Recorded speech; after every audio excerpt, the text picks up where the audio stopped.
পূর্বশত্রুতার জের ধরে সাভারের আশুলিয়ায় ৪ জনকে কুপিয়ে মারাত্মকভাবে জখম করেছে সন্ত্রাসীরা।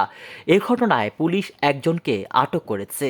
পৃথক পৃথকভাবে আশুলিয়ার ৩টি এলাকায় এ ঘটনা ঘটে। খবর পেয়ে ঘটনাস্থল পরিদর্শন করেছে পুলিশ। নৃশংস এসব হামলার ঘটনায় স্থানীয়দের মাঝে চরম আতঙ্ক বিরাজ করছে।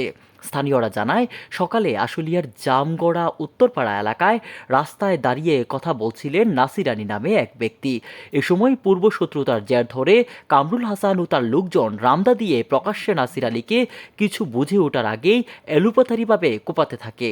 এ সময় তার ডাক চিৎকারে ছেলে মেহেদী হাসান সহ স্থানীয়রা তাকে বাঁচাতে আসলে তাদেরকেও কোপাতে থাকে। এ সময় মেহেদী ও তার বাবা নাসির আলী গুরুতর আহত হয়। পরে তাদেরকে দ্রুত উদ্ধার করে চিকিৎসার জন্য হাসপাতালে ভর্তি করা হয়। এমন ভয়াবহ হামলার ঘটনায় সিসিটিভি ফুটেজ সামাজিক যোগাযোগ মাধ্যমে ছড়িয়ে পড়েছে। এ বিষয়ে আশুলিয়া থানার ওসি আবু বকর সিদ্দিক বলেন, তদন্ত করে দোষীদের বিরুদ্ধে কঠোর ব্যবস্থা নেওয়া হবে।